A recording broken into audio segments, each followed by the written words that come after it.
KBS 열린 토론.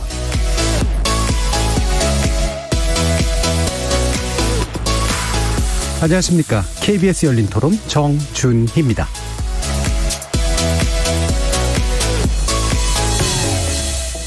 이번 주 금요일 KBS 열린 토론은 특정 이슈를 놓고 다각적으로 접근해보는 지적 호기심에 목마른 사람들을 위한 전방위 토크, 줄여서 지목존 토크로 여러분을 만납니다. 코로나19를 떼어내는 일이 참 어려운 것 같습니다. 백신 접종이 시작되면 많이 나아지겠거니 했지만 기대했던 집단 면역은 아직 멀어만 보이고 과학계 일각에서 우려했던 변이 바이러스의 유행이 이어지고 있는데요. 코로나19 대유행 초기에 나왔던 경고처럼 이제 우리는 코로나 이전의 시대로 돌아가는 걸 포기해야 하는 걸까요? 전반부 출연자의 픽에서는 코로나19로 인한 고통이 내년에도 이어진다고 가정한다면 과연 어떤 일이 벌어질지 이야기 나눠보겠습니다. 후반부 제작진의 픽에서는 종반을 향해 달려가고 있는 2020 도쿄올림픽에 대해 주목해봅니다. 시작 전부터 말도 많고 탈도 많았지만 대회가 시작된 이후론 그래도 올림픽에 대한 관심이 뜨거워졌죠. 과거처럼 메달 색깔과 순위에만 온 신경을 집중하기보다 올림픽 그 자체를 즐기려는 선수들과 시민들의 성숙화된 문화가 이 얼룩진 대회를 그래도 빛나게 해주는 것 같습니다. 이렇게 사뭇 달라진 우리의 올림픽 문화에 대해서 이야기 나눠보겠습니다. KBS 열린 토론은 여러분이 주인공입니다. 문자로 참여하실 분은 샵 9730 누르시고 의견 남겨주십시오. 단문은 50원, 장문은 100원의 정보 이용료가 붙습니다. KBS 모바일 콩, 트위터 계정 KBS 오픈, 그리고 유튜브를 통해서도 무료로 참여하실 수 있습니다. 일라디오, 콩에서도 보이는 라디오로 만나실 수 있습니다. 날카로운 의견과 뜨거운 참여 기다리겠습니다. KBS 열린 토론 지금부터 출발합니다. 살아있습니다. 토론이 살아있습니다. 살아있는 토론, KBS 열린 토론. 토론은 라디오가 진짜입니다.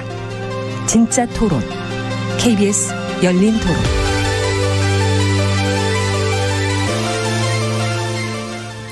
자, 오늘 함께해 주실 분들 소개하겠습니다. 나라를 걱정하는 과학자 이종필 교수님이 나라를 너무 걱정하셔서 건강상의 이유로 오늘 함께하지 못하셨는데요. 마침 그래서 스포츠 평론가이신 성공회대 정윤수 교수님 모셨습니다. 안녕하세요. 네, 안녕하세요. 네, 대타 역할을 잘하겠습니다. 네. 핀치 히터십니다. 네. 자, 그리고 냉철한 마음 탐구자 신경인류학자 박한선 박사 나오셨습니다. 안녕하세요. 박한선입니다. 사랑, 사람, 공감의 소설가 서유미 작가 나오셨습니다. 안녕하세요. 서유미입니다. 규정을 거부한다. 한국 여성 변호사의 손정희 변호사 나오셨습니다. 안녕하세요. 손정희입니다.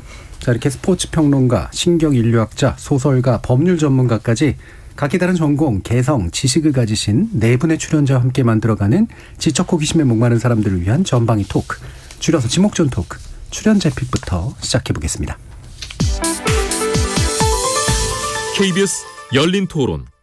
저도 작년까지만 해도 이맘때쯤까지만 돼도 조금 원 상태로 가지 않을까라는 생각을 했었는데 그냥 지금은 이렇게 다 조심하고 백신을 다 맞고 난 상황에서 지금처럼 이렇게 경직되진 않지 않을까. 여행 가고 싶은데 그게 못 가는 게 제일 힘든 것 같은데 막상 갈 수 있을 때 되면은 언제든 갈 수 있겠지 했는데 맘 놓고 못 간다고 하니까 더 가고 싶어지는 것 같아요. 못 하게 된다고 하니까. 여행 가려고 돈 버는 건데 넉넉 잡아 10년? 완전히 마스크 벗고 돌아다닐 수 있는 날이 오지 않을까요? 여행사를 운영하고 있는데요. 지금 코로나 때문에 대리운전을 하고 있어요. 그래서 이게 올해 정도 끝났으면 좋겠다고 생각을 했는데 안 될 것 같고 내년에는 좀 어떻게든 끝나야지 이제 다시 현업에 복귀해가지고 하지 않을까 이렇게 생각을 하고 있는데 이 상태가 유지된다면 저한테는 정말 인생에 큰 타격이 되겠죠. 저희 부모님도 자영업자셔가지고 자영업자분들 너무 힘들어하시니까 그런 분들이 이제 많이 염려가 되는 것 같아요. 그냥 이것도 하다 보니까 계속 적응되다 보니까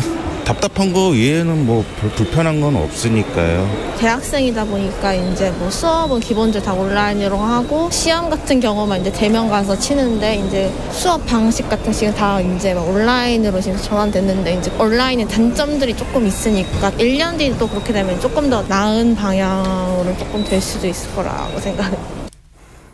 자, 팬데믹이 1년 더 진행된다면 이라는 주제로 원래 이종필 교수님께서 출연자의 픽을 정해 주셨는데요.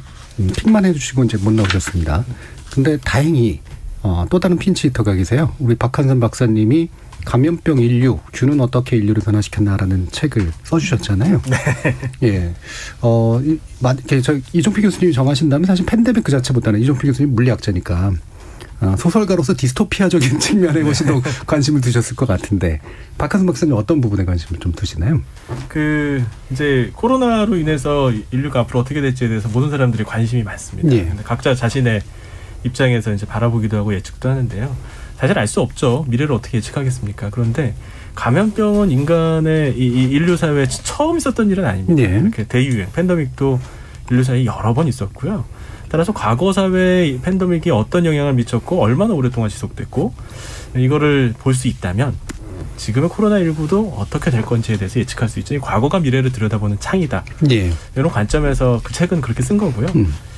그렇다고 해서 100% 정확하지는 않겠습니다만 네. 그래도 나침판 없는 상황에서 과거에 걸어왔던 길을 잘 보는 것만이 미래에 어떻게 갈 수 있을지 알아볼 수 있는 유일한 방법이라고 생각했습니다. 예. 그 책을 그런 의도로 쓰셨고, 물론 이제 과거와는 되게 다른 일이 펼쳐질 수도 있겠지만, 네. 그렇죠? 그래도 그거에 의존하지 않고는 어떻게 또 예측을 할 수 있겠는가라는 부분. 뒤에서 아마 좀 더 얘기해 주실 수 있을 것 같은데요.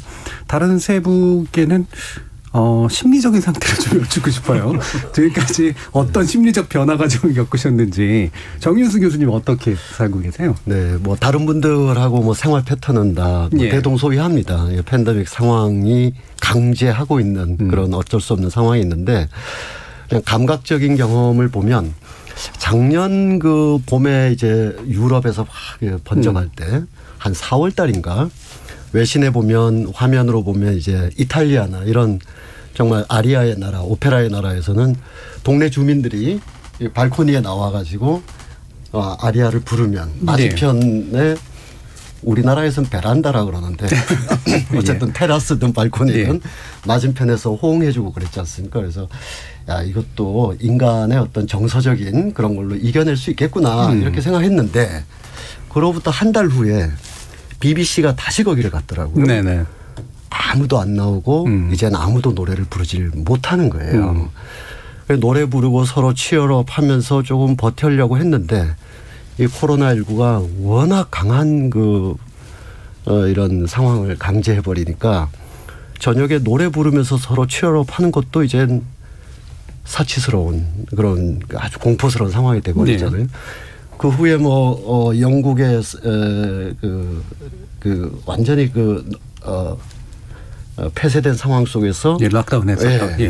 줄리아 플래튼 버튼이라는 사진 작가가 그 안에 갇혀 있다라고 여겨지는 사람들의 사진을 쭉 찍은 게 있어요. 그걸 보면 우리가 아직 그 정도가 안 돼서 다행이지 이건 정말 인류 공동의 어떤 정서적인 이런 우리 안 그래도 사회 관계망이 자꾸 해체되어 가는데 이 코로나가 그나마 희미했던 인간관계의 끝마저 계속 끊어내는 게 아닌가 그런 생각을 계속 하면서 1년여를 지내왔습니다. 네.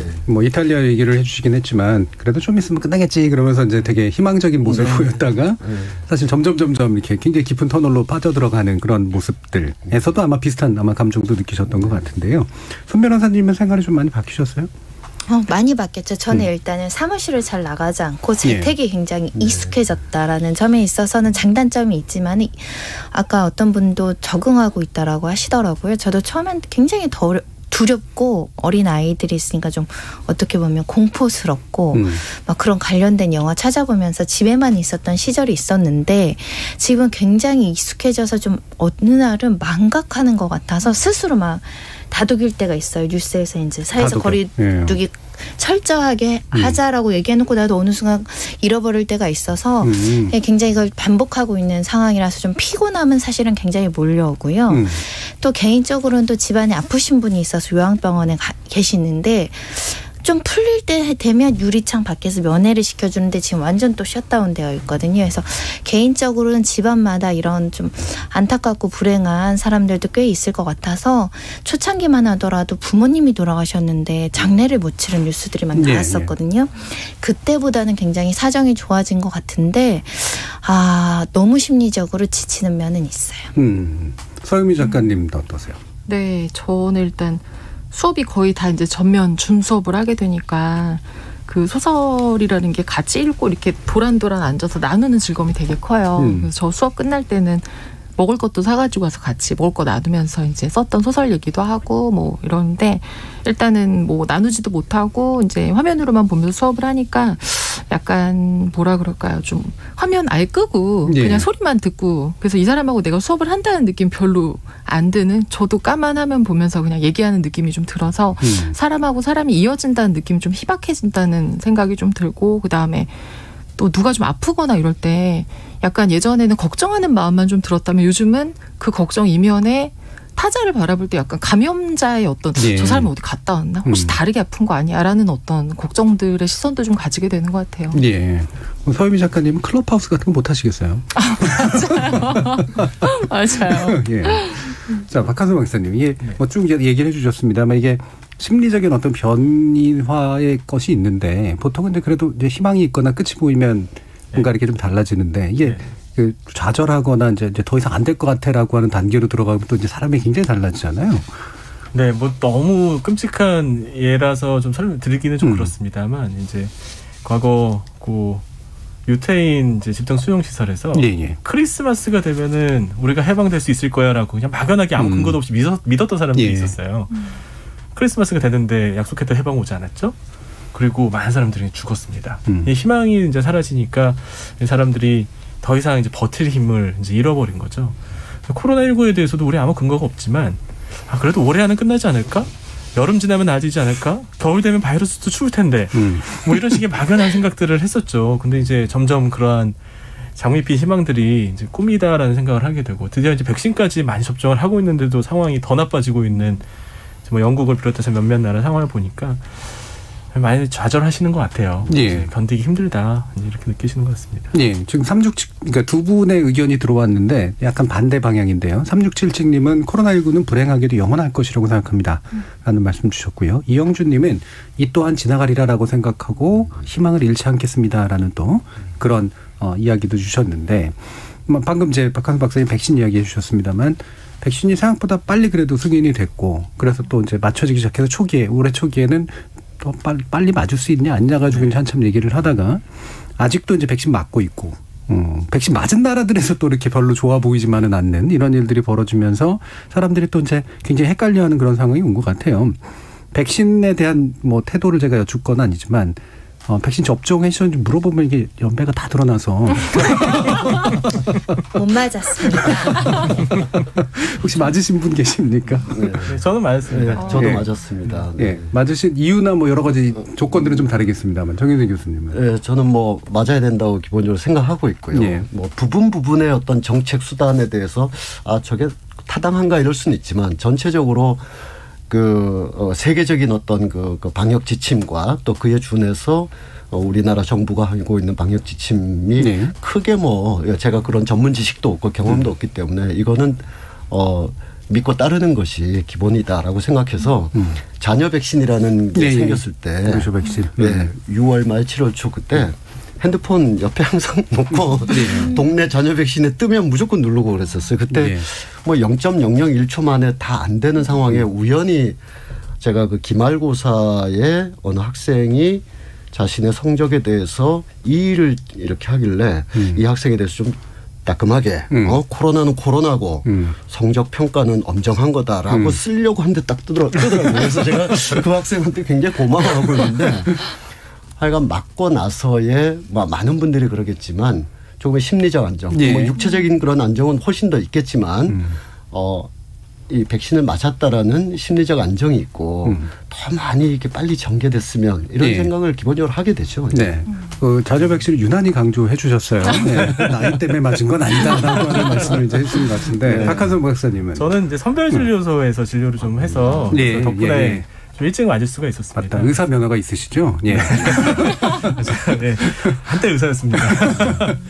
뭐 지금도 의사가 아닌 건 아니고 그래서 이제 작년에 정신과 환자들이 증상이 심한데 이제 입원을 하기가 어려운 거예요. 그 작년 초반에 정신병원에서 집단 발병을 좀 많이 했었는데 정신과 환자들은 격리하기도 어렵고 하니까 전부 막 코호트 격리하고 그런 일이 있어가지고요. 그래서 이제 입원이 필요한 환자들 선별 진료하는 이제 거기서 좀 일을 좀 한 적이 있었었죠. 그래서 덕분에 좀 일찍 맞은 적은 있었습니다. 그래서 그때 맞을 때만 해도 백신이 이제 유일한 해결책이고 역사상 이렇게 빨리 백신이 개발돼서 접종에 들어간 적이 사례가 없습니다. 실제로 야 이래도 되나? 안전성에 문제가 없나라는 우려를 많은 사람들이 할 정도로 빠른 속도로 개발이 됐거든요. 그런데 뜻밖에도 큰 효과가 없는 것 같아서 물론 효과가 있습니다. 있는데 기대한 것만큼은 아닌 것 같아서 한 뭐 50-60% 맞으면 이제 감염자 확 줄고 뭐 하루에 뭐 한 10명, 20명 걸리고 뭐 이런 상황으로 돌아갈 수 있지 않을까라는 희망을 가졌는데 그게 안 돼서 좀 안타깝네요. 지금 두 분은 그럼 안 맞으신 거죠? 잔여 백신은 기계하고 싸우는 느낌이 들 정도로 뭐 순식간에 사라지더라고요. 초반에 제가 아마 우리가 백신을 언제 맞을까 열린 토론에서 이야기했을 때는 제가 좀 천천히 맞겠다라고 했었어요. 몹시 후회하고 있어요. 교수님처럼 처음에 막 신청하신 분들은 잔여 백신을 맞았더라고요. 근데 후발주자들은 워낙 경쟁이 치열해서 못 맞고 있어요. 서유미 작가님. 저도 못 맞았고 저는 뭐 몇 번 하다 너무 부하가 나서 못하겠다. 이것은 나의 것이 아니다. 기다리자. 그래서 저 이제 8월에 그 이제 예약할 때 하려고 하는데 아직 그래도 1차 그 접종하신 분들이 한 40%밖에 안 되니까 저는 좀 약간 더 한 70%까지 올라가면 정말 좀 좋아지지 않을까 약간 생각은 해요. 보니까 완전 접종이 14.7%밖에 안 되니까 이제 2차 맞으시는 분들 있잖아요. 그래서 저희가 또 우리가 다 맞으면 좀 더 낫지 않을까. 물론 이제 변이 바이러스가 좀 나오고 있기는 하지만. 그 예약이 시작되는 게 또 나이 폭이 커요. 18세, 49세 사이 돼가지고 어느 쪽에 기울어 계신지는 제가 잘 모르겠습니다. 이제 백신 보면 이제 처음에 어르신들이 좀 걱정하시다가 이제 맞고 나시면 저희 부모님도 그러겠는데 왠지 되게 자랑스러워하시더라고요. 그리고 뭔가 이렇게 다 이겨낼 것 같은 그런 분위기도 좀 있고 그랬는데 백신 뭐 물론 여전히 효과는 있지만 우리가 기대한 만큼의 어떤 금방 종식되는 것까지는 안 이어지고 있는 조건 때문에 이제 불안한 그런 입장들이 좀 있는 건데 이게 뭐 부스터샷이 됐건 어떤 식으로 됐건 어쨌든 그래도 백신을 맞아야 되는데 중요한 건 저개발 국가 쪽인 것 같아요. 이게 글로벌 사회가 되다 보니까 선진국들이 더 맞고 부스터샷까지 맞더라도 이게 사실은 글로벌리 말 그대로 팬데믹이 사라지는 건 아닌 상태가 될 가능성이 높잖아요. 네, 맞습니다. 그 백신 접종은 일부 국가에서만 일어나고 있는 아주 예외적인 상황입니다. 대부분의 국가에서는 백신은커녕 감염자 현황도 지금 제대로 파악이 안 되는 상태라고 할 수 있거든요. 하지만 바이러스는 뭐 국경이 없으니까 일부 지역에서 만약에 소위 완전히 박멸이 됐다고 해도 국경 여는 순간 또 금방 환자가 생기는 거니까요. 이거는 일국가가 이 백신 이기주의를 가지고 접근해서 해결할 수 있는 문제는 분명히 아닙니다. 근데 문제는 당장 자기 나라가 먼저 급한 건 뭐 여러 가지 정치적인 이유도 있죠. 그래서 그런 이유 때문에 어떤 면에서는 글로벌 수준에서의 공평한 이제 백신 공급이 안 이루어지고 있거든요. 그래서 그런 부분은 굉장히 안타깝고요. 그러면 뭐 우리가 더 못 사는 나라, 저개발 국가를 돕자라는 그런 이제 그런 뭐 선한 의지에서 그런 얘기가 아니고요. 그렇게 해주지 않으면요, 우리는 코로나 상황에서 절대 벗어날 수가 없습니다. 그래서 반드시 해야 되는 상황인데요. 뭐 이런 여러 가지 시도가 좀 있는 걸로는 알고 있습니다. 이 세계적인 백신 보급을 위해서. 근데 생산량도 부족하고 효과에 대해서도 그리고 부스터샷까지 지금 얘기가 나오고 있는데 부스터샷 같은 경우는 한국 같은 경우는 그 매년 5천만 바이럴 필요한 거거든요. 5천만 횟수가 필요한 건데 와 이걸 어떻게 감당할 수 있을지 사실 좀. 막막한 상태입니다. 그러면은 이제 뭐 말씀 나오신 김에 이게 뭐 백신 가지고 어떻게 될까는 아직 짐작하기는 좀 어렵지만 기존의 역사적인 경험으로 이제 유추해 봤을 때 그래도 대략적으로 어떻게 전개되려고 보세요? 그냥 뭐 이른바 풍토병이 되는 그런 단계는 반드시 밟을 것 같으신지 어떻습니까? 긍정적인 사례가 있고 부정적인 사례가 있어요. 근데 예를 들어서 천연두 바이러스 같은 경우에는 완전 박멸됐습니다. 그래서 세계상에서 지구상에서 이 미국하고 러시아 두 연구소의 아주 그냥 냉동고에 외에는 완전히 박멸됐죠. 근데 이게 유일한 케이스입니다. 감염병에서 해방된 유일한. 그때 1979년에 이제 천연두 바이러스에서 해방을 선언했을 때 이제 우리는 다른 여러 가지 감염병에서도 다 해방될 수 있을 거라고 생각했습니다. 그리고 81년도에 HIV 바이러스가 발견이 됩니다. 에이즈죠. 그리고 40년이 지났습니다. 정말 너무 많은 사람이 에이즈에 걸렸는데 아직도 제대로 된 백신도 그리고 뭐 어느 정도 조절은 하지만 완치할 수 있는 방법도 없습니다. 이게 현실입니다. 2015년에 메르스 바이러스가 한국 사회에 유행을 했었습니다. 그 몇 년 전에 중동에서 유래했었고 코로나 바이러스랑 아주 비슷합니다. 아직도 중동에서는 풍토병으로 남아 있습니다. 코로나19는 메르스 바이러스보다 훨씬 이 기초 재생산 지수, 즉 전파율이 훨씬 더 높은 그런 바이러스입니다. 그래서 그 말씀하신 것처럼 풍토병으로 남을 가능성을 저는 싫지만 돈을 걸라고 한다면 그쪽에 거시는 딸 가능성이 더 높으실 거예요. 예. 스포츠 도박사들이 이제 지난번 여자 배구 때 많은 돈을 잃었다는 소리가 있던데 예, 어떻게 이제 확률을 어떻게 따지시는지는 한번 나중에 좀 들어보도록 하고 그러면 사실 뭐 우리가 오늘 뭐 코로나19에 대한 어떤 전문적인 이야기를 하려고 이제 오늘 자리에 마련한 건 아니니까 이게 사회문화적인 측면들을 살펴보는 게 이제 제일 필요한 문제인 것 같아요. 자, 코로나19 이제 2년 차를 오면서 앞으로까지도 전망하면서 정인수 교수님 보시기에는 어떤 부분의 변화가 가장 극적이라고 판단하세요? 보통 저희가 이런 심각한 질병이 아니라 하더라도 감기라도 걸리거나 뭐 가볍게 뭐 앓게 되면 내 몸 전체를 한 번은 생각하게 되잖아요. 예. 그래서 좀 훌훌 털고 나면 뭐 헬스라도 해야지 뭐 이렇게 생각하는데 이게 한국 사회 전체를 한번 되돌아보게 되는 인문 사회적인 화두도 던졌다 이렇게 생각을 합니다. 뭐 최근에 경제적으로 선진국 어떤 그 지수에 올라갔다 이런 것도 있지만 작년부터 올해까지 계속 전개되는 그 국제적인 논쟁 중에 하나가 한국은 어떻게 해서 저렇게 마스크도 쓰라 그러면 다 쓰고 백신 맞으라 그러면 다 맞고 그러냐 하면서 코로나 초기에는 유럽의 일부 언론과 학계에서는 그 유교주의와 국가주의의 전통에 오랫동안 잘 순응되어 있어서 그랬다. 독일의 한병철 교수님 같은 분도 그런 주장을 하셨는데 그래서 진짜 그런가 하고 되돌아보는 계기도 됐었습니다. 그래서 우리가 지금 저도 어쩌다가 마스크를 놓고 바깥에 나갈 때가 있잖아요. 그럼 부랴부랴 다시 들어와가지고 이제 하나 더 들고 나가는데 이럴 때 제가 국가주의에 순응돼서 나라가 시키면 무조건 하는 그게 체화돼서 그런가 아니면 내가 남한테 피해 주지 말아야지 이런 마음 때문에 그런가 했을 때 저는 조금 후자에 가깝거든요.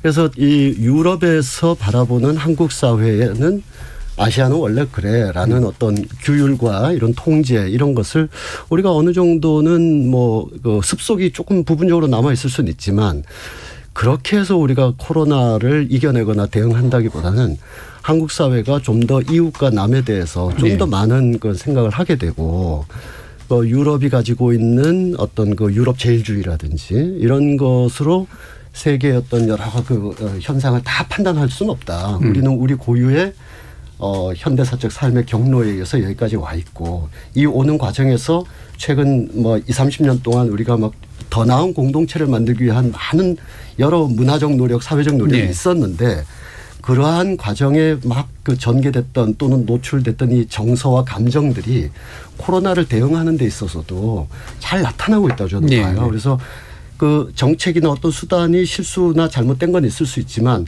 애들 학교 보내야 되는데 라든지 또는 정말 3살짜리 2살짜리 이런 꼬맹이 아이들이 유모차에서 마스크 쓰고 있는 거 보면 막 가슴이 미어지잖아요. 이게 우리가 군국주의라서 그런 게 아니잖아요. 이 아이들이 이런 상황에 있으면 안 되는데 이런 마음들이 저는 충분히 많이 확인된 아까 우리 박사님 말씀처럼 그 코로나 혹은 백신의 그 자체의 어떤 그 의학적인 판단은 별개로 하더라도 우리가 인문사회적으로 한국 사회를 좀 되돌아볼 수 있는 계기는 된다 이렇게 생각합니다. 분명히 이제 되게 중요한 화두인 것 같아요.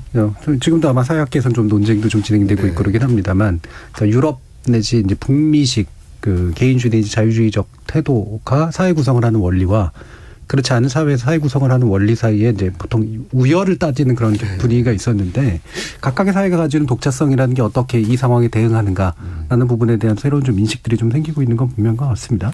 손 변호사님은 뭐 개인적으로든 사회적으로든 어떤 부분이 가장 큰 변곡점이라고 보세요?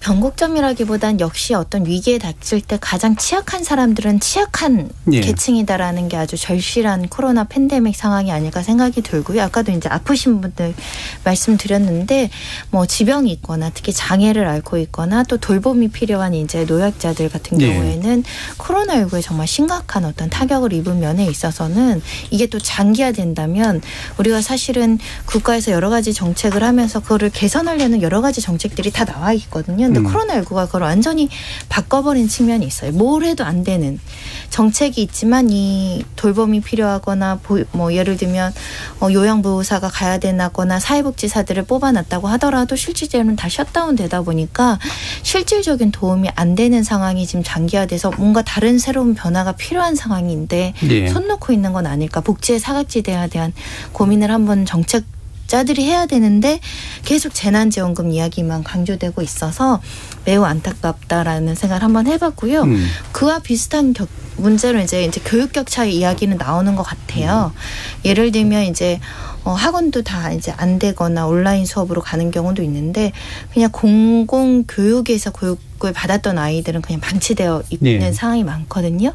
그에 대한 것도 상대적으로 좀 노력이 부족한 것 같고 그것 때문에 사실은 우리가 일가정 양립이라든가 경력 단절 여성들에 대해서 어마무시한 지원과 정책과 이런 것들이 있었는데 사실 코로나19 때문에 또 그만두신 분들 엄청 많거든요. 그렇죠. 네. 그동안의 복지나 여러 가지 정책에 쓴 예산이 사실 일부분에서는 다 무력화되어 있는 부분을 우리가 언제 원상회복할 수 있을까.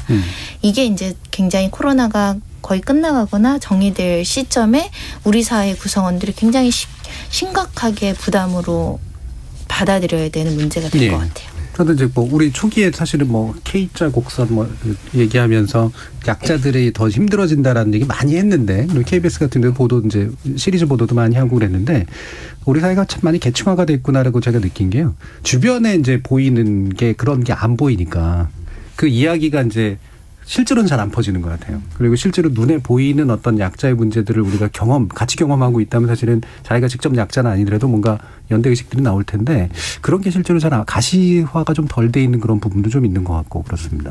박한선 박사님. 네, 사실 여기 오늘 방송국에 오기 전에 그 대림동에 잠깐 들렀다가 왔습니다. 제가 참여하고 있는 연구 중에 코로나19 사회심리 영향평가 연구가 있는데요. 이제 대림동에 중국 동포들이 많이 살거든요. 근데 이제 많이 힘들어 하시죠. 자영업자가 많고 또 이제 중국에 대한 편견도 많이 심화되고 힘들어 하시는데요. 그것보다 더 중요하게 제가 오늘 좀 느끼고 온 건 이 중국 동포분들이 한국에 오시면 조선족이죠. 근데 고국이라서 오신 것도 있지만 이 중국의 권위주의적이고 통제적인 그런 이제 정치 시스템, 사회 시스템에 좀 염증을 느껴서 한국행을 택하신 분들도 제법 있다는 거예요. 그런데 코로나 상황이 되고 나니까 그리고 이제 너무 여러 가지로 힘들고 어렵고 하니까 이거 중국 같은 시스템이 더 맞는 거 아니야라고 그렇죠. 이제 고개를 갸웃하시는 분들이 생긴다는 거예요. 차라리 거기 있는 게 더 낫었던 거 아닐까라고 생각한다는 거죠. 이 역사적으로 개인의 자유 그리고 집단의 권위를 강조한 이 두 가지 스펙트럼 사이의 싸움은 굉장히 역사적인 싸움이거든요. 그리고 그 균형점은 항상 왔다 갔다 했는데 집단의 권위에 복종하는 쪽으로 균형의 추를 확 미끄러지게 만든 건 항상 외부에서의 위협, 즉 전쟁이거나 아니면 감염병의 대유행 같은 그런 상황이었습니다. 그래서 저는 이 코로나19 상황이 오랫동안 지속될 거는 뭐 아마 그럴 것 같고요. 갑자기 마술적으로 한두 달 사이에 끝날 것 같지는 않은데 이게 지속된다면 인류 사회가 오랫동안 만들어왔던 개인의 자유에 대한 이 폭넓은 관용과 이해, 개인의 다양성 이런 거에 대한 집단적인 믿음이 한쪽으로 예전의 방식으로 돌아가 버리게 되는 좀 그런 불행한 결과를 낳지 않을까. 이게 제일 저는 걱정이 됩니다. 오늘 들은 얘기 중에 가장 디스토피아적인. 그러니까 뭐 그런 것도 있겠죠. 이제 뭐 추가 왔다 갔다 하는 것도 있지만 이제 제3의 길이라는 게 또 사실 충분히 가능한 거라서 우리가 이제 그런데 중국 분들에게 저한테 말씀해 주신 거는 한국이 너무 좋다는 얘기를 하셨어요. 재난지원금 관련해서 자영업자들이 이제 한 번도 한국 정부가 우리를 스스로 뭔가를 지원해 준 경험이 없는데 그것도 우리 국민들도 마찬가지였죠. 재난지원금 전 국민이 받았을 때. 근데 이제 중국 동포들이 실질적으로 이렇게 재난지원금을 받으니까 한국이 우리를 정말 인정해 준 것 같다라는 느낌이 받았다고 큰 도움이 됐다고 말씀을 해준 경험을 들은 적이 있는데 그런 또 뭐라고 해야 될까요? 중국과 한국의 비교의 문제는 아닌데 여러 가지 다양한 관점들이 있었다라는 거죠. 생각이 나서 뭐 같은 케이스는 아니지만 몇 해 전에 예멘 분들이 제주도에 이제 난민으로 이렇게 오셨을 때가 있었습니다. 그때 뭐 9시 뉴스에 나올 정도로 그 일부 사람들이 예멘 난민분들에 대한 좀 혐오라든지 그런 행동들이 있었죠. 그 후로 한 2, 3년이 흘렀는데 어떻게 됐느냐. 제주도에서 잘 살고 계세요. 별일이 아니고 별 문제가 아닌 거죠. 저는 지금 변호사님 말씀 그렇게 좀 이해를 하고 있습니다. 그러니까 더불어 사는 어떤 삶의 방식이 뭐 논리와 개념으로야 누구나 더불어 살 수 있지만 경험과 체험과 접촉을 통해서 별게 아니구나. 과도한 어떤 공포의식, 타자에 대한 어떤 거부감 이런 것이 오히려 이제 코로나라는 건 물론 여러 모두가 다 그냥 엄습한 공포라서 어쩔 수 없겠지만 조금이라도 좀 희망적인 얘기를 한다면 크게 두 가지는 생각해 볼 수 있을 것 같아요. 과거처럼 맥시멀라이즈 거대하게 많이 생산하고 우르르 몰리고 막 모두가 함께 모여야 뭐가 되는 것 같고 하는 것에서 소박하게 만약 극복된 이후라고 한다면 그거는 강제적 격리가 아니라 스스로 자기를 격리하는 거겠지만 작은 삶들, 스몰 라이프, 미니멀 라이프 이런 것들에 대한 어떤 새로운 그 추구가 이렇게 조금씩 나타나지도 않을까 이런 생각을 해보게 됩니다. 네, 뭐 이렇게 희망적인 측면 또는 이제 또 비관적인 측면 이런 게 이제 또 교차하면서 이야기들이 오고 가고 있는데 요즘 되면 다시 또 박한수 박사님이 이게 없어 보십시오, 또 그러면서 누가 내 걸 뺏어갑니다, 뭐 이렇게 더 세질 수도 있다, 뭐 이런 얘기를 해주실 것 같아서 다시 서유미 작가님한테 돌릴게요. 어떤 점을? 저는 코로나 되면서 제일 좀 많이 이렇게 길어지니까 걱정이 좀 되는 게 사실은 이제. 단계가 계속 조정되고 조금 지나면 나아질 거야 이래서 되게 좀 사실은 단발적으로 앞에만 보고 갔던 게 있었는데 이제 시간이 조금 길어지면서 당장 또 4단계가 2주 연장이 됐잖아요. 아이가 이제 학교를 개학하면 갈 수 있을까라는 아주 가까운 것부터 요즘 그 어린 아이들이 말을 배우는 시기가 상당히 늦어졌다고 해요. 이제 마스크를 쓰고 또 다른 사람 못 만나고 사실 아기가 어릴 때 이제 보통 문화센터를 많이 가요. 그래서 움직이는 놀이도 하고 만지는 놀이도 하고 또래 아이들이 이제 막 접촉하고 이런 게 있는데 이제 그런 것들 많이 못 하고 그러면서 조금 코로나가 되면서 다른 시설보다 약간 그 학교 같은 또 뭐 도서관이라든가 박물관이라든가 또 체육관 뭐 이런 시설도 있죠. 지역 아동센터 이런 조금 공공시설들 사회복지 문화를 좀 사람들이 쉽게 접할 수 있는 시설들이 보면 제일 먼저 문을 닫고 제일 늦게 열어요.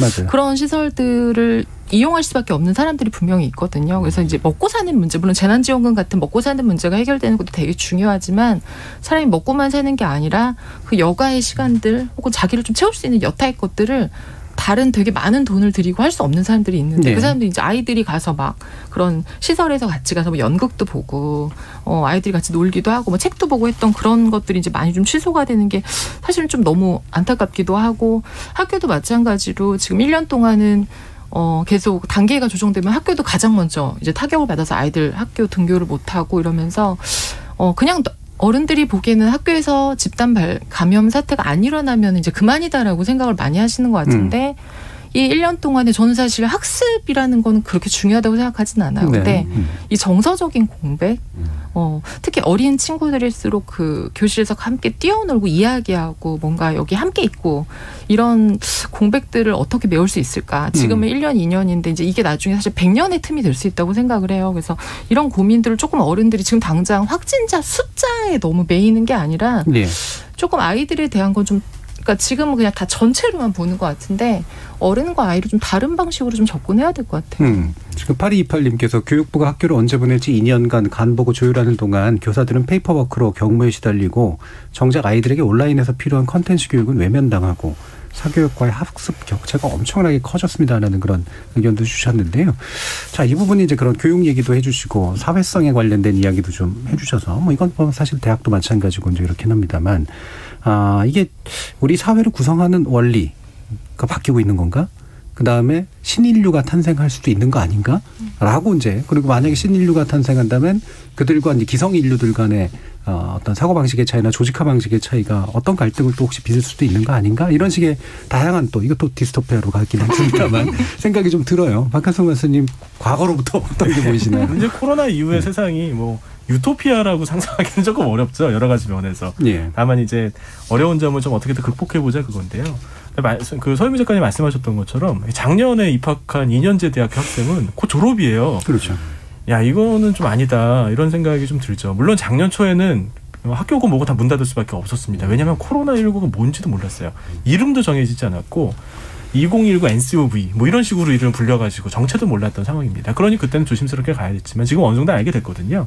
그러면 조금은 다른 방식의 접근이 가능할 수도 있겠다는 생각은 드는데 문제는 말씀하신 것처럼 확진자 수, 이거의 정치적 영향, 또 책임 뭐 이런 부분이 있기 때문에 리더십을 갖고 이걸 해결하지 못하니 확진자는 확진자대로 계속하고 사회적인 영향은 또 계속하고 해결할 방법도 없고 이런 좀 어려움을 겪는 것 같습니다. 그런데도 불구하고 그 희망이 있다면 코로나19는 다른 감염병과 달리 어린아이한테는 괜찮아요. 예. 인류 사회에 유행했던 수많은 감염병은 대개 5세 이하에 유행합니다. 그리고 절반 정도 주자. 말라리아, 뭐 천연두 다 그렇습니다. 그런데 코로나는 조금 다릅니다. 물론 연세 많으신 분이 괜찮다는 건 분명히 아니에요. 하지만 이제 과거에 비해서는 우리 미래 세대에 대해서는 좀 더 긍정적으로 바라볼 수 있는 희망이 있는 그런 종류의 감염병이라고 생각한다면, 그러면 말씀하신 대로 교육이라든지 이 아이들이 어떻게 하면 이 현대사회의 감염병 유행 사회에 대해서 감염병을 줄일 수 있는 생활 방식을 터득하면서도 우리가 만들고 싶은 좀 더 건강한 사회, 그리고 이제 전 세계적으로 이제 그 이런 보건 문제에 대해서 공동 대처할 수 있는 사회를 만들 수 있을지에 대한 희망이 좀 있다고 생각합니다. 예. 그럼 마무리하기 전에 서유미 작가님, 작가로서 상상을 하신다면, 디스토피아적으로 쓰실 것 같아요? 유토피아적으로 쓰실 것 같아요? 유토피아적으로는 상상이 잘 안 되는데, 글쎄요. 그래도 우리 이제 이따가 올림픽 얘기할 거지만 젊은 세대가 되게 개인적이지만 연결되고 싶어하는 인간의 마음은 되게 많이 확인되는 것 같아요. 그렇죠. 오히려 아까 우리 그 정윤수 선생님이 그랬잖아요. 우리 사회를 좀 돌아보는 계기가 되었다라고 했는데 우리가 코로나를 지나면서 이전에 얼마나 이 당연하게 생각했던 연결됨이 사실 얼마나 귀한 거였나. 우리가 함께 모여서 막 수다 떨고 얘기하고 나눠 먹고 이거 얼마나 귀한 거였나라는 걸 좀 알게 되니까 이후에 이제 다시 우리가 만날 수 있는 계기들이 좀 더 생긴다면은 관계성에 대해서는 사람들이 훨씬 더 조금 더 고민하면서 가지 않을까라는 생각은 있어요. 자, 지금 4271님께서 열린 토론에서 지목전 토크 가장 좋아하는데 왜 격주로 하는지요? 매주 하면 안 되나요? 청와대 게시판에 매주 해달라고 글을 올려야 되나요? 라는 그런 의견도 주셨네요. 예. 여기 계신 분들도 아마 그렇게 바라지고 계시지 않을까 싶은 생각도 있습니다. 자, 언제까지 이렇게 살아야 되는지 고민하고 걱정하는 분들 많으실 텐데요. 영국 주간지 이코노미스트가 두 가지 단정지었는데 전염병의 마지막 단계가 길어지고 고통스러워질 거라는 점, 그리고 코로나19가 다른 세상을 남길 것이라는 점입니다. 이 팬데믹의 완전한 종식도 중요한 문제지만 이 바이러스와 어떻게 안전하게 공존할 것인가, 이 문제도 함께 고민해야 될 것 같네요. 지목전 출연자 픽은 여기서 마무리하겠습니다. 여러분께서는 KBS 열린 토론과 함께하고 계십니다. 토론이 세상을 바꿀 수는 없습니다. 하지만 토론 없이 바꿀 수 있는 세상은 어디에도 없습니다.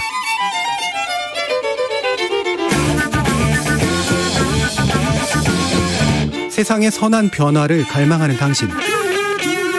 정답이 아니라 질문의 힘을 믿는 당신. 우리 KBS 열린 토론에서 만납시다.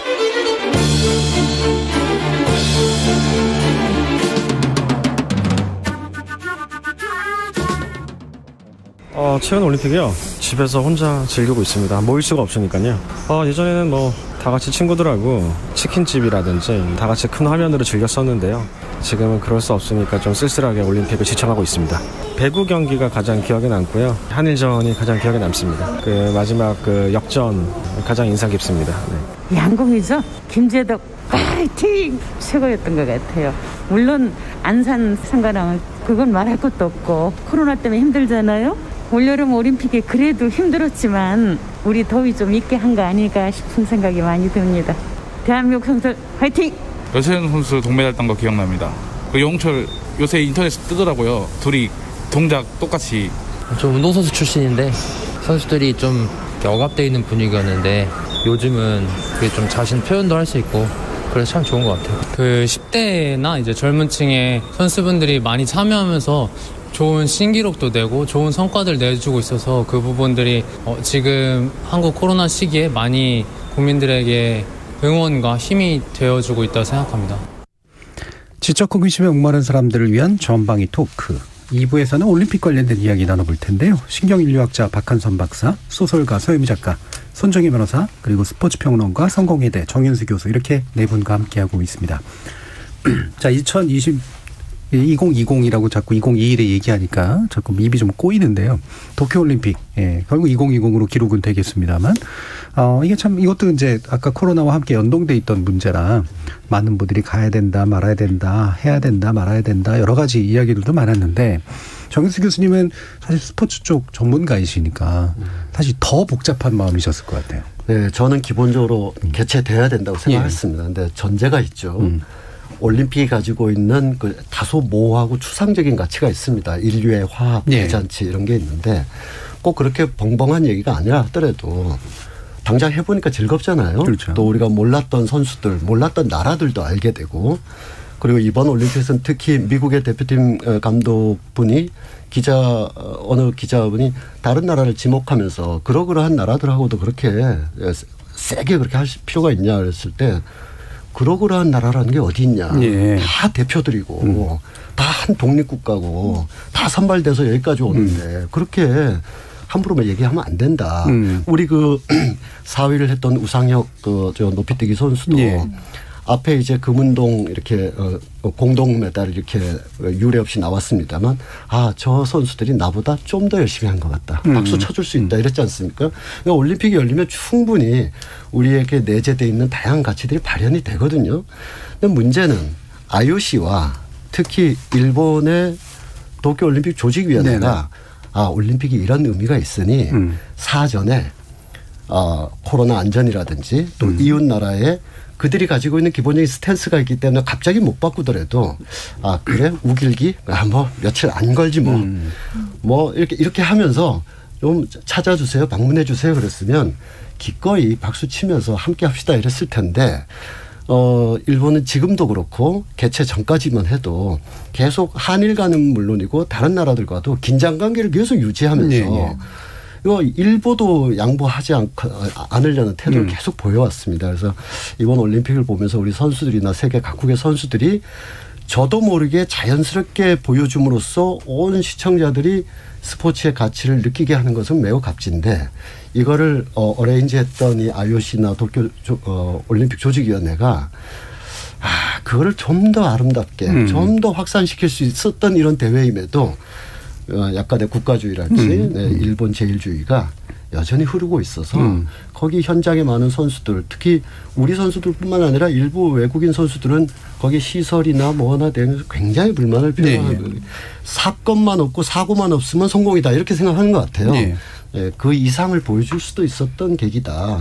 코로나 시대에 온 인류가 함께 살아갈 수 있다. 이걸 보여줄 수 있는 올림픽이었는데 그랬더라면 일본이 더 많이 박수를 받았을 텐데 그러지는 못했습니다. 그러니까 이제 올림픽 작년부터도 이제 계속 개최되자 마냐 이런 얘기할 때 약간 잘못 그어진 선에 대해서 잘 지적해 주신 것 같아요. 그러니까 사실 안전을 보장하는 건 뭐 기본인 거고 나머지는 이제 사실 다른 감정들이 끼어들어가지고 해야 된다 말아야 된다 이런 것들이었는데 실제로는 말씀처럼 IOC가 그렇게 돈 안 밝히고 그다음에 일본이 그렇게 뭔가 이렇게 그 전후 그 재건이라든 그런 식의 어떤 이데올로기에 지나치게 빠져 있지 않았다면 애초에 올림픽 전신 그대로 갔었더라면 훨씬 더 일찍부터 할 수도 있었고 좋았을 텐데 그 부분이 좀 아쉬웠던 측면들이 분명히 있죠.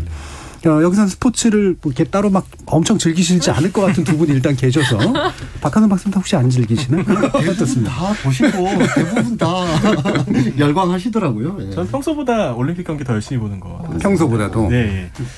평소에 올림픽은 하진 않잖아요. 5년 전 올림픽이나 8년 전 올림픽에 비해서 9년 전이죠. 더 재밌게 보는 것 같아요. 뭐가 없으니까요. 요즘 너무 재미없는 세상이라 올림픽을 계속 보게 됩니다. 근데 과거하고는 조금 다른 것 같아요. 한국의 팬들도 그렇고 방송하는 것도 물론 이제 이게 올림픽이라고 하는 게 물론 뭐 평화의 축제라고 하지만 그래도 또 국가대항의 성기질이 분명히 있긴 있거든요. 우리가 잘하면 좋고 특히 이제 한일과의 특수한 관계 때문에 일본한테는 꼭 이기고 싶고 이런 마음이 있지만 예전보다는 그래도 즐기면서 하는 것 같아요. 이제 목숨 걸고 하지는 않는 것 같아가지고 예전에는 뭐 은메달 따고 동메달 따고 눈물을 흘리면서 조국에 죄진 것처럼 막 이렇게 얘기하고 뭐 어머니 찾고 막 이랬는데 그러진 않고 좋은 경험이었다. 앞으로 발전하겠다. 이것도 훌륭하다. 뭐 이렇게 얘기를 할 수 있는 게 하나의 좀 이번 올림픽의 좀 독특한 특징이다. 이렇게 생각을 하고요. 두 번째는 아까도 코로나 얘기했었습니다만 이게 경기장을 보여줄 때 텅 빈 관객, 텅 빈 관중석을 볼 때마다 왠지 이번 올림픽이 코로나 이전 마지막 시대의 영광스러웠던 과거의 잔재가 아닐까. 다음번 올림픽은 아예 관중석 같은 건 아예 포기하고 올림픽을 진행할 수도 있을까? 아이고야. 너무 디스토피아적인 얘기긴 한데요. 근데 그런 생각도 한번 해보기는 해봤습니다. 이 관중 없는 운동 경기가 과연 의미가 있을까? 이런 생각을 해보긴 했습니다. 예. 지금 정세영님께서 태어나서 제일 많이 본 올림픽입니다. 특히 김연경 선수는 최고였습니다. 처음엔 개최를 반대했는데 선수들 활약 보니 미안함이 생겼습니다라고 말씀을 주셨네요. 설마 4살은 아니실 거라고 짐작이 되는데 태어나서 제일 많이 봤다 이런 말씀까지 주셨는데 아마 애초에 기대와는 다르게 또 굉장히 많이 봤다 이런 말씀이기도 하신 것 같은데 확실히 이제 박한성 박사님 지적해 주신 것처럼 분위기가 많이 바뀌었어요. 그렇죠? 그 모 방송국에서 실수했던 사건이 많이 회자가 됐죠. 우리가 바라던 메달은 아니었는데 그래서 저도 그 이제 뉴스 방송을 많이 나가니까 앞에다가 절대 금메달 못 따서 아쉽다 뭐 그런 표현 절대 금지령이 나왔는데 그런 경험 처음이에요. 그렇죠. 그래서 약간은 어떤 실수로 인해서 전화위복돼가지고 전체적인 분위기가 우리 금메달을 강요해서는 안 돼. 이 참가한 것만으로도 정말 축하받고 독려해야 돼. 이런 문화가 굉장히 빠르게 적응한 것 같아서 한편으로는 다행이다 이런 생각이 들었고요. 또 그래야 돼. 는 게 마땅했던 게 이번 올림픽이라서 더 두드러지는지 모르겠는데 중고등학생들이 나와서 저는 깜짝 놀랄 정도로 너무 선망하니까 내가 고등학교 때 뭐 했나 싶기도 하고요. 학부모들이 뭐라고 하냐면요. 애들한테 진로 특강을 보낼 필요가 없네. 이게 이제 살아있는 교육의 현장이다. 10대 16살, 17살, 18 친구들이 와가지고 정말 열심히 해가지고 자기 성과를 보여주기 위해서 막 긴장 풀려고 막 파이팅하고 지더라도 상대 선수 인정해주고 엄지척 해주는 모습에 10대들이 동요하더라고요. 그래서 저는 이거 보면서 살아있는 교육 현장이고 우리가 조금 성숙한 시민인식이 딱 이렇게 나오는 거고 지더라도 어디서 말 실수할까 봐 안타깝습니다 이런 말 하지 말라고 하니까 아마 방송계에서 이렇게 조심하면 이제 많은 사람들도 그렇게 인식하게 되지 않을까 해서 여러모로 의미 있다 싶어요. 사실 뭐 스포츠는 어린 친구들이 잘하고 특정 종목은 사실 어려야지 잘하는 경우도 되게 많아서 근데 확실히 달라진 건 그 친구들이 보여주는 모습인 것 같아요. 그죠? 되게 자신감도 있고 그다음에 해맑기도 하고 서유미 작가님은 또 뭐 어떤 선수라든가 경기에 좀 주목하셨었어요? 이번엔 진짜 약간 저도 그 올림픽 볼 때 막 우리가 순위가 몇 위지 뭐 이런 거 좀 재밌었거든요. 근데 올해가 제일 순위하고 메달에 연연하지 않고 그냥 어디서 뭐 그런 선수가 있구나. 그래서 요번에는 오히려 사람한테 되게 주목하는 그런 올림픽이었던 것 같아요. 그래서 선수들 자체. 그래서 요번에 정말 안산 선수 보고 멋있으면 언니인 것 같아요. 저보다 뭐 거의 자식벌의 나이일 수 있는데 굉장히 침착하고 굉장히 그 아까 해맑던 정말 해맑고 그래서 그 인터뷰하는 것도 보면서도 놀랬고 되게 그 안산 선수의 발견도 좋았고 아까 김재덕 선수도 되게 그 친구는 또 되게 또 파이팅 넘쳐서 너무 좋았었고 김연경 선수에게는 정말 너무 정말 원래도 너무 훌륭한 선수인 거 알았지만 이번에는 우리가 코로나를 지나면서 어쩌면 사실 그런 리더를 되게 원하고 있는 게 아닐까라는 생각이 너무 들 정도로 본인의 기량도 되게 뛰어나지만 다른 그 후배 선수들을 데리고 함께 이렇게 울타리가 돼주는 거 그리고 경기 끝나면 레드카드 줬던 심사위원 우리 막 예전에 정말 째려보고 막 때리고 싶고 그러니까요. 그랬는데 가서 얘기하고 악수하고 뭐 이런 모습들을 보면서 사람들이 좀 되게 많이 위로받았던 것 같아서 저도 굉장히 좀 사람에 집중한 올림픽이었던 것 같아요. 김연경 선수한테는 이제 지금 약간 룰처럼 된 게 성별하고 나이를 막론하고 다 언니라고 부르죠. 정당 언니. 근데 여기에 이제 우리 사회가 그 몇 년에 걸쳐서 집단적으로 학습을 같이 한 것 같아요. 그래서 사실은 어떤 면에서는 약간 쓰라린 그 상처에 의하여 여기까지 온 셈인데,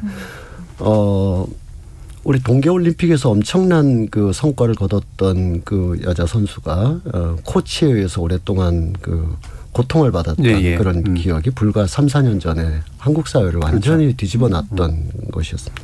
그리고 재작년에는 이제 고 최숙현 선수의 죽음이 있었고 그런 그 아픔이 극복되거나 사라지기도 전에 바로 그 배구로부터 여러 종목에 있어서 학폭이 계속 전개됐지 않습니까? 그걸 뭐 일일이 그 사안을 우리가 이제 복귀할 필요는 없지만 그걸 모든 사람들이 몇 년에 걸쳐서 지켜보고 있었거든요. 저런 과정에서 메달 딴 게 어떤 의미가 있을 것인가 이런 그 생각도 하게 되고 이거는 체육계를 비판적으로 보는 사람뿐만 아니라 체육계 내부에서도 그리고 지도자분들도 그래 그렇게 해가지고 따서 뭐 하냐. 애는 골병 들고 마음에 상처 받고 또 뭐 성과 안 나오면 막 따돌림 당하고 그러지는 말자라는 것도 체육계 내부의 지도자분들이 예. 그래서 그 지도자분들이 또 함께 했던 그 선수들도 조금은 더 나은 인식, 뭐 물리적인 환경을 얘기하는 게 아니라 그 문화적인 환경. 그래서 괜찮아, 열심히 했어, 그걸로 충분해, 이런 환경 속에서 우리 친구들이 지금 쭉 나가 있지 않습니까? 또 시청자분들도 그걸 다 보게 되고 이러면서 지금 비교적 그런 좀 이전과는 다른 그 인식이 이제 이번에 쭉 확인되고 있지만 그 과정에서는 많은 아픔이 있었고 속에서 네. 여기까지 왔다라는 게 또 맞습니다. 기억을 예. 할 필요가 있습니다. 지금 계리님께서 올림픽 안 하길 바랬는데 응원하는 사람이나 선수들도 메달 못 따서 울거나 그러지 않고 즐기는 모습을 보고 뭔가 많이 좋아졌다는 생각이 들었습니다. 라는 말씀 주시면서요. 아쉬운 건 비인기 종목도 방송도 좀 해줬으면 좋겠습니다. 야구와 축구 중계만 너무 많이 합니다. 라는 말씀 주셨는데 방송국 들어야 됩니다. 근데 이 이유가 뭐냐면 돈을 너무 많이 써요.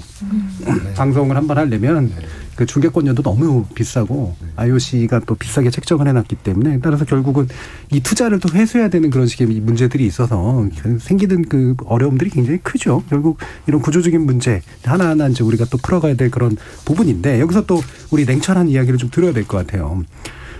우리가 말은 다 올림픽 정신이 뭐니 이런 거 얘기하지만 결국 스포츠는 전쟁의 축소파냐라고 얘기하실 것 같거든요. 정확하게 말하면요. 스포츠는 전쟁이 아니라 사냥의 축소. 사냥의 축소파. 원래 시장은 그랬습니다. 사실 올림픽 경기 보시면요. 창 던지고 활 쏘고 달리고 뭐 이런 것들이 많아요. 예, 그래서 침팬지와 달리 인간은 수렵 채집사회부터 침팬지가 운동량 많을 것 같잖아요. 근데 수렵 채집사회 인간이 2배에서 7배 정도 더 많은 거리를 이동합니다. 인간은 달리고 걷고 던지고 이런 거 좋아합니다. 네. 실제로 그렇더라고요. 인간이 되게 뛰어난 능력이 몇 개가 있는데 지구력하고 던지기 능력이라고 그러더라고요. 맞습니다. 예. 정확하게 아십니다. 예. 투석 능력이라고 그러죠. 우리가 투창 혹은 이제 이렇게 뭐 창 같은 활 이런 것 투사할 수 있는 능력은 다른 동물은 없어요. 인간만 가지고 있는 독특한 능력입니다. 두 번째로요. 전쟁이 축소판인 것도 맞기는 맞습니다. 네안데르탈리는 보통 10명에서 20명 정도 집단이었거든요. 근데 호모사피엔스, 즉 우리의 이제 조상이죠. 직접적인 조상은 100명에서 300명 정도의 큰 집단을 이루고 살았습니다. 그래서 집단 간에 이 부족한 전쟁이 늘 있었고요. 따라서 이 우리가 이제 단체 경기들을 볼 때 보면 이 단체 경기는 사실 국가대항전 같은 느낌을 보일 때가 많아요. 이런 개인적인 뭐 마라톤이라든지 활쏘기와는 조금 더 다른 느낌이 좀 있거든요. 네. 하지만 이 고대 그리스 시절부터 이거는 건강한 의미로 이러한 그 집단 간의 갈등을 해결하고 승화하는 아주 훌륭한 의미가 있습니다. 과거에 얘기하셨던 것처럼 이 체제 간의 경쟁으로 국가 간 대항전으로 이기면서 막 지면은 역적돼서 한국에 들어오지도 못하고 막 그랬거든요. 이제 그런 것보다는 좀 상황이 낮았죠. 우리도 좀 여유가 좀 생긴 거고요. 그래서 경기는 경기 그리고 그 건강하게 바라볼 수 있는 힘이 좀 생겼다고 생각을 합니다. 하지만 그럼에도 불구하고 스포츠 경기가 가지고 있는 인간의 본성, 인간의 가장 깊은 곳의 원시적인 본성을 건드리는 부분은 있거든요. 그러니까 그렇죠. 우리는 그걸 하고 싶어하고 보고 싶어하고 응원하고 싶어하는 겁니다. 그 본성이 예를 들면 공격성, 경쟁심 뭐 이런 거라고 볼 수 있을까요? 맞습니다. 공격성 경쟁심이요. 다른 사람들을 해치는 데 사용이 된다면 물론 건강하지 않죠. 하지만 건강하게 사용이 될 수 있으면 그것도 좋은 일입니다. 경쟁하는 게 왜 나쁘겠어요. 뭐 선의의 경쟁을 하지 못한다든지 아니면 경쟁의 룰을 벗어나가지고 상대방 다치게 한다든지 이런 문제가 되는 거죠. 그래서 철저하게 룰과 원칙에 맞춰가지고선 경쟁하고 승패에 승복할 수 있으면 그거는 뭐 이 올림픽 정신을 제대로 구현한다 볼 수 있고요. 그런 올림픽 정신이 사회 일반에까지 퍼져나갈 수 있다면 살기 좋은 세상이 되는 거죠. 흔히들 그렇게 얘기하잖아요. 맨날 이제 국회에서 싸우고 막 서로 그런다고. 근데 정치가 그렇게 잘 싸워주지 않으면 전쟁으로 가기 때문에 그렇죠? 그 어떤 갈등이나 이런 걸 제도화하는 그런 과정이잖아요. 그렇죠? 근데 스포츠 같은 경우도 사실 우리 안에 있는 어떤 공격적 본성이나 이런 것들이 사회 안에서 잘 풀리게 만들어주는 굉장히 중요한 의례적인 그런 의미도 분명히 있는 것 같아요. 맞습니다. 이게 동물행동학에서는 그래서 싸움을 이 전쟁이나 전투, 투쟁으로 보지 않고 신호로 봅니다. 상대와 나의 우열을 가리는 신호, 콘라드 롤렌츠가 한 얘기거든요. 그리고 스포츠 경기야말로 혹은 선거를 통한 이제 정치적인 그렇죠. 그런 대결이야말로 건강한 방식으로 그러한 신호를 주고받는 성숙된 방식이라고 했었죠. 예. 스포츠계 이제 올해 또 이제 지켜보시고 여러 가지 이제 조언도 해주시고 그러니까요. 우리가 그 올림픽 정신 뭐 이런 거 맨날 이렇게 이상적으로 얘기하지만 실제로 현실은 그렇지 않다는 것도 사람들이 뻔히 알기 그렇죠. 때문에 이 갭이라고 하는 것이 또 지나치게 커지는 것도 좀 문제잖아요. 어떻게 좀 이렇게 현실과 이상을 좀 조화시킬 수 있을까요? 좀 전에 이제 박 박사님께서 잘 설명을 주셨고 또 그것이 스포츠 전쟁이거나 전쟁 모의 훈련이거나 유의였던 것이 이제 그 현대 사회에서 스포츠라는 제도가 된 건데 그래서 현대를 더 볼 필요가 있어요. 최근에 그 세계 시민주의론을 계속 주장하시는 마사 누스바움이라는 유명한 정치 철학자 분께서는 타국을 존중하고 다른 나라의 역사적 경로와 삶을 존중하는 전제 아래 자기 나라를 사랑하는 것은 맹목적인 애국주의가 아니다. 긍정적인 것이고 당연한 것이고 또 사회 공정한 게임의 룰을 지켜가면서 내 자식을 더욱더 애착을 하는 것은 가족 이기주의가 아니다. 이런 기본 어쩌면 상식적이지만 또 저명한 정치 철학자가 얘기하니까 너무 무게가 실리는데 스포츠도 마찬가지입니다. 비적대적인 경쟁이거든요. 메시 선수가 아름다운 것은 저는 메시 선수의 경기를 20년 가까이 우리가 다 봤습니다만 축구의 룰 속에서 그렇게 자유로울 수가 없잖아요. 그렇죠. 룰을 다 지키는데 자유로워요. 그러니까 우리가 그렇다고 한다면 제도 위에서 개인이 자유로울 수도 있겠다라는 가능성을 여기서 발견하는 건데 이게 이제 아까 모두의 말씀 주신 것처럼 IOC도 이 변화를 모색하려고 2013년에 워킹그룹을 만들어서 무려 4년 동안이나 연구를 해서 2020년 올림픽 어젠다를 새로 냈습니다. 새로 내서 앞으로 올림픽은 20세기에 강대국이 나라 힘 자랑하고 신생 독립국가가 막 개발도상에서의 어떤 자기 표현을 하기 위한 국위선양을 하고 여기서 좀 벗어나자. 스포츠가 그 당대의 사회적 삶과 벗어나면 벗어날수록 이건 아주 그 맹목적인 경쟁만 남게 되는 것이고 지금 전 세계적으로 중요한 화두가 되고 있는 평화와 연대라든지 혐오와 차별을 극복해야 된다라든지 이런 것의 사회적 이슈를 이 IOC가 굉장히 적극적으로 받아들이려고 합니다. 그래서 2024 파리 올림픽의 경우에는 올림픽 경기를 앞두고 전후로 벌어지는 모든 심포지움이나 문화나 이런 것을 어떻게 하면 함께 살 수 있는 공동체를 만들 것인가가 주제로 벌써 설정되어 있을 정도거든요. 그래서 나름대로 노력을 하고 있는데 우리 사회로 이렇게 보면은 아까 말씀 주셨습니다만 많이들 스포츠에 대해서 새로운 인식을 하게 됐어요. 그것이 어떤 경험과 고통을 지켜보면서 또 우리 그 한 10여 년 동안 이른바 청년 담론이 나오면서 뭐 어떤 친구들이든 노력하지 않는 친구들 없고요. 다 열심히 하는데 그렇죠. 줄 세우고 뭐 그러진 말자 이런 것이 스포츠를 통해서 지금 투영되고 있거든요. 저기 노력하지 않고 맞습니다. 저기 와 있는 선수가 누가 있겠냐. 다 박수 쳐주자 이런 건데 이게 이제 경험적으로 여기까지 도달했다면 앞으로는 뭐 대한체육회를 비롯해서 많이 더 연구를 해서 체육으로 국위선양한다라는 걸 넘어서서 스포츠를 통해서 한국 사회의 여러 가지 문제 저는 뭐 요점적으로 딱 한순간에 말씀드리면 우리 사회의 큰 문제는 사회안전망의 부실과 사회관계망의 해체라고 보는데 사회안전망은 보건복지부가 사회관계망의 재구성은 체육, 스포츠가 할 수 있다. 이렇게 봅니다. 거기에 크게 기여했으면 좋겠습니다. 예. 지금 이제 정 교수님도 잘 말씀을 주셨지만 이제 우리가 공정담론이 언제부터 굉장히 유행을 했고 근데 그중에서도 보면 치열하게 막 경쟁하는 공정담론이 유행하기 시작을 했는데 그러면 스포츠하고 흔히 비교를 하잖아요. 예전에 평창올림픽 때도 사실은 그거하고 연관이 좀 있었고 근데 말씀처럼 이게 룰 안에서 자유롭다라고 하는 것의 의미라고 하는 것들을 잘 받아들이고 이게 단순하게 이제 잘 싸워서 더 높은 자리로 가는 게 공정한 경쟁의 핵심이 아니다라고 하는 측면에 대해서도 우리가 스포츠를 통해서 좀 새로 사회적으로 학습하는 그런 시기에 있었으면 좋겠어요. 널리 알려지진 않았지만 우리 흔히 스포츠 그러면 더 빨리, 더 높이, 더 이렇게 세 개가 있잖아요. 거기에 IOC가 여기 하나 추가를 했습니다. And together. 함께. 더 빨리 가고 더 하고 경쟁의 논리가 스포츠에서 빠지면 누가 보겠어요? 재미없죠. 그래서 와 누가 잘하나. 이따 9시에 또 한국 배구 하면 우리 선수 이겨라. 이렇게 말하는 게 브라질의 역사와 브라질 사람들을 뭐 이렇게 하는 게 아니잖아요. 하나의 경기로서 우리가 그렇게 하는데 다 끝나고 나면 투게더. 투게더라는 것이 이제 새로운 시대의 화두가 되었다라고 볼 수 있습니다. 이 스포츠를 뭐 스포츠 장르라든가 이런 것들은 분명히 좀 있는데 뭐 서 작가님께서는 스포츠 장르를 쓰실 것 같진 않지만 그러니까 스포츠가 이제 그 어떤 이런 그 픽션에 되게 중요한 소재로 쓰인다라는 것 자체가 스포츠의 서사가 상당히 이제 있기 때문이잖아요. 맞아요. 이야기 구조라는 게 있는 거고 이야기하기가 되게 좋은 거고 아마 이야기를 다루시는 분으로서 이제 스포츠가 가지는 그런 힘이나 매력. 것 같은데요. 아니에요. 근데 작가들이 사실은 그 스포츠 경기를 소설하고 접목해서 많이 써요. 축구나 근데 왜냐하면 그렇죠. 축구, 야구 이런 게 인생하고 좀 많이 닮아 있거든요. 네네네. 그래서 뭐 전반전, 후반전도 있고 뭐 이렇게 나눠서도 하고 뭐 어떤 때 운이 좋기도 하고 그래서 되게 좀 많이 그 사람들도 좋아하고 작가들도 좋아하는데 스포츠 많이 가지고 있는 되게 좀 사람들을 매혹시키는 서사가 있기는 있어요. 일단은 그러니까 지켜본다라는 거예요. 내가 참여는 안 하는데 지켜본다라는 거. 근데 굉장히 몰입돼서 되게 압도당해요. 그러니까 그냥 느슨하게 되게 거리감이 멀게 보면은 그렇게까지 재밌지 않은데 되게 몰입되고 압도당하는데 인생이라는 거는 사실 조금 지루하기도 하고 지지부진하기도 하고 내가 뭔가에 대해서 되게 특별한 두각을 나타내지 못하기도 하고 근데 스포츠는 그 분야에서 되게 대표인 사람들이 모여서 기량을 이제 막 드러내잖아요.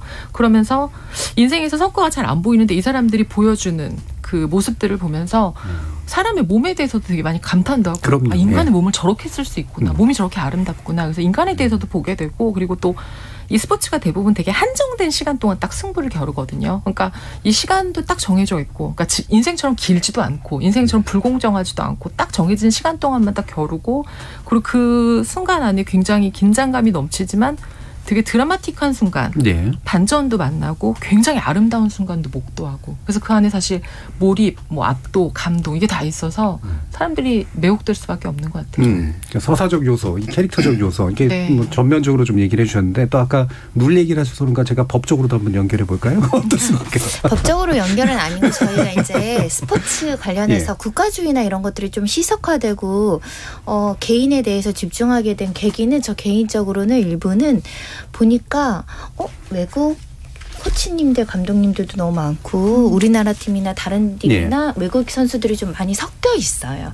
그래서 인종에 대한 국가주의적인 성격이 조금 더 낮아지는 거 아닐까라는 생각이 들고 워낙 코로나 때문에 전 세계적으로 어려우니까 특히 이제 우리가 이제 강대국이라 그러고 약소국이라고 하는데 약소국 선수들이 막 뭘 잘해내면 되게 기쁜 거예요. 소수자가 막 뭔가를 더 역경을 이겨내고 들어온 것처럼 요번에 이제 필리핀 뭐 역도라든가 태권도와 관련해 에서도 한국의 태권도 뭐 금메달이 약소국이 많이 할 수 있는 거라서 굉장히 좋다 뭐 이런 외신들이 나오는 걸로 봐서는 스포츠에서도 사실은 똑같은 시간이 공정해 보이지만 국가별로 그 선수한테 지원되는 걸 보면 불공정한 운동장에서 싸우는 경우도 많잖아요. 근데 사람들이 약소국 응원하는 거 보면서도 역시 이래서 인류애적인 감성이 있는구나 그런 생각했고요. 그래서 저는 이번에 막 우리나라에서 97년 만에 처음으로 금메달 나왔다고 막 그 국가 사람들 너무 좋아하는데 저도 기쁘더라고요. 그래서 아마 그런 비슷한 감정들 갖고 있으실 것 같아요. 그래서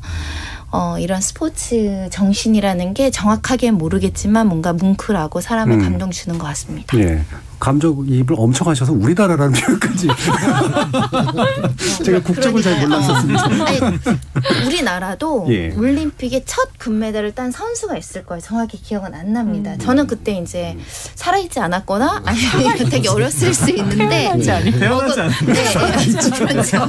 출생하지 않은 근데 그 감정이입해보면 얼마나 기뻐요. 그러니까 그게 정말 변호사님 말씀이 맞는 게 2002년에 동티모르라는 나라가 독립을 했었습니다. 그래서 그 독립 과정이나 선거 과정, 공화국을 수립하는 과정이 굉장히 어려웠기 때문에 그 당시 김대중 정부에서는 그 정치와 선거에 대해서 굉장히 조예가 깊은 사람들을 보내드려서 함께 그 공정 선거가 될 수 있도록 그렇게까지 해서 동티모르가 독립해서 독립하자마자 첫 번째로 한 일이 UN 가입이 아니고 FIFA 가입이었습니다. FIFA에 가입해서 축구를 한다라는 것은 전 세계 사람들이 동티모르라는 나라가 있어? 독립했어? 이젠 하나의 독립국가야? 이렇게 되는 거고요. 지금 다시 탈레반이 또 기세를 부리고 있습니다만 그 무렵에 또 탈레반이 물러간 적이 있었습니다. 그래서 아프가니스탄 카불에서 축구 경기 대회가 열렸는데 5만여 명이 그냥 너무 가득 차 있는 거예요. 그러니까 이게 우리가 제가 비유적으로 몸이 잠깐 아팠을 때 일어나면 운동이라도 해야 되겠다 이런 말씀을 아까 초반에 드렸는데 한 공동체도 뭔가 이렇게 사회가 새롭게 거듭날 때 스포츠를 통해서 그것을 한번 확인하고 겪고 그러는 것 같아요. 일본이 이번에 부흥 이렇게 했는데 일본의 국가주의를 너무 내세우거나 1964년 이 전범 국가가 사실은 패전 국가인 듯하고 그래서 경제대국으로 성장했다라는 것을 확인하려고 한 세레모니가 사실 64년 도쿄올림픽이었는데 그건 그때고 지금은 인류 모두가 다 코로나 이런 상황에서 어떻게 하면 투게더 할 수 있는가 이렇게 좀 보여줬더라면 정말 아쉬움이 남습니다. 그랬더라면 올림픽을 통해서 더 많은 사람들이 공통의 화두와 공통의 화제를 가졌을 텐데 그 점은 아쉽지만 변호사님 말씀하시면 충분히 공감합니다. 오늘 투게더 얘기를 많이 하셔서 갑자기 아이스크림 먹고 싶습니다. 박혜숙님께서 스포츠는 전쟁의 축소판이 아니라 사냥의 축소판이라는 말이 기억에 남아요.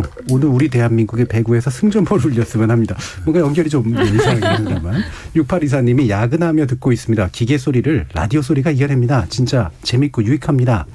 0107님이 또 이런 얘기해 주셨는데 내일 요양보호사 자격증 취득 시험 보는데 응원해 주세요라는 말씀 주셨습니다. 이게 뭔가 이렇게 같이 얘기할 게 생기니까 아무 얘기나 막 하게 되는 그런 장이 열리는 것 같아요. 이런 스포츠가 된 이런 우리 이야기의 소재가 되는 그런 것 올림픽에 대해서 얘기해 보시면서 박한선 박사님 어떤 말씀 또 해주시고 싶으세요? 네. 운동 경기는 운동 경기 하는 사람도 재밌는데요. 보는 사람도 재밌고요. 또 그 운동 경기 어떤 일이 일어나고 나면 그 다음날 모여서 335 그 얘기를 또 하고 또 하고 하거든요. 어떻게 사람을 진짜 화합시켜주고 같이 하나를 만들어주는 힘이 있는 것 같아요. 그래서 물론 이제 일본에 그래서 일어난 올림픽 열린 올림픽이기 때문에 다양한 이야기들이 좀 많은 거는 맞는데 저는 조금 조심스러운 말인데. 일본도 올림픽을 통해서 부흥했으면 좋겠어요. 그래서 올림픽에서 일본도 여러 가지 어려움을 극복했으면 좋겠고 그리고 아시아의 극복 그리고 전 세계적인 극복이 될 수 있는 장이 됐으면 좋겠다는 생각입니다. 그럼 서유미 작가님 마지막으로 이거 스토리 될까요? 어떤 이야기에 아끼도록 하겠어요. 어떤 이야기를 만들어 보고 싶으세요? 힘든데 진짜 올림픽 지나면서 코로나를 극복할 수 있는 힘을 좀 가졌으면 좋겠고요. 위로가 좀 됐으면 좋겠어요, 사람들한테. 이번에 어떤 선수가 가장 위로를 줬어요? 저는 사실은 김연경 선수 되게 그리고 김희진 선수 허벅지 굵기 다른 사진을 봤는데 너무 찡하더라고요. 나라면 이렇게 할 수 있을까? 무엇을 위해서 이렇게까지 열심히 하지? 아마 나라를 위해서는 아닐 것 같은데요. 경기를 한다라는 그 하나라는 거 팀이잖아요. 한 선수가 아니라 아마 혼자면 안 할 거라는 생각이 전 좀 들었어요. 우리 팀, 우리 함께 해야 돼라고 하는 순간에 아마도 고통을 잇는 마약 같은 게 나오는 것 같아요. 그게 우리한테 그 투게더의 힘을 주지 않을까라는 생각이 들어요. 저도 짧게나마 약간 이제 운동을 전문적으로 한 적은 있었는데 저는 다행히도 이제 막 이렇게 맞거나 이런 체벌이 없었던 상태에서 이제 짧게나마 좋은 경험을 가지고 있거든요. 근데 그게 제 인생에서 제일 좋았던 경험 중에 하나고 제가 되게 성숙하게 될 수 있었던 계기였던. 종목을 여쭤봐도 될까요? 지금 밝히면 아마 뒤집힐 겁니다. 나중에 밝혀드릴게요. 더 궁금한. 자, KBS 열린 토론 격주금요일로 지적 호기심 목마른 사람들을 위한 전방위 토크, 줄여서 지목던 토크로 청취자 여러분 만나고 있는데요. 오늘은 네 분과 함께 코로나19 팬데믹 그리고 진정한 챔피언 누구인가 2020 도쿄올림픽 두 가지 주제를 가지고 이야기 나눠봤습니다. 소설가 서유미 작가, 손중희 변호사, 그리고 신경인류학자 박한선 박사, 그리고 오늘 특별 게스트로 함께해 주신 스포츠평론가 정윤수 성공회대 교수 네 분 모두 수고하셨습니다. 감사합니다. 고맙습니다. 고맙습니다.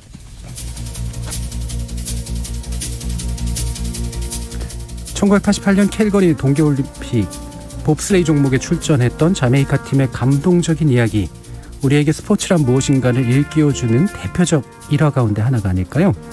자메이카 팀의 사연을 영화로 옮긴 쿨러닝에 이런 대사가 나오죠. 금메달은 정말 멋진 거죠. 하지만 만약 그걸 갖지 못해서 만족할 수 없는 일이라면 서로 그게 있다고 하더라도 결코 충분해지진 못할 겁니다. 온 힘을 다했던 우리 선수들께, 그리고 스스로 한 뼘 더 충실해지기 위한 삶을 살아가시는 모든 분들께 진심 어린 박수를 보냅니다. 저는 다음 주 월요일 저녁에 다시 찾아뵙겠습니다. 지금까지 KBS 열린 토론 정준이었습니다.